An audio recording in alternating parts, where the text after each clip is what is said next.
ওই যে মসজিদের কোণে বসে একজন সুদর্শন যুবক ইবাদত করতেছে, তার কাছে যায়া তুমি নালিশ করো, একমাত্র সেই তোমার পাওনাটা উঠায় দিতে পারবে। আল্লাহু আকবার। ওই ঘোড়ার মালিক কানতে কানতে আল্লাহর নবীর সামনে যে হাজির হয়ে গেলেন আর বললেন, ওগো মুহাম্মদ ইবনে আব্দুল্লাহ, মক্কার নেতা আবু জেহেল আমার থেকে বাকিতে একটা ঘোড়া কিনেছে, 1 মাস ধরে আমার ঘোড়ার টাকা দেয় না, আপনি ছাড়া আমার এই পয়সা কেউ উঠায় দিতে পারবে না। আল্লাহ নবী মুস্কি হাসি দিয়া বলে, আমার নাম কে বলেছে তোমার কাছে? ওই যে বড় বড় মক্কার নেতারা আপনাকে দেখায়া দিছি।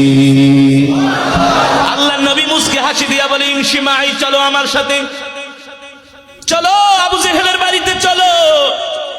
ওই লোককে সাথে নিয়ে আল্লাহর পয়গম্বর আবু জেহেলের বাড়িতে গেলেন।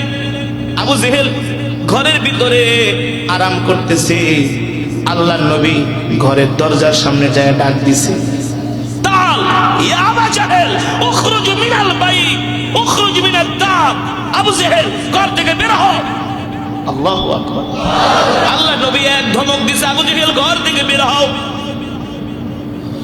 ওই দিকে আবার মক্কার বড় বড় নেতারা পিছনে একটা গোয়েন্দা পাঠাই দিছে যে আসলে আজকে কি খেলাটা হয় এটা আমরা দেখবো আবু জেহেল মুহাম্মদের সাথে কি ব্যবহার করে। আল্লাহু আকবার।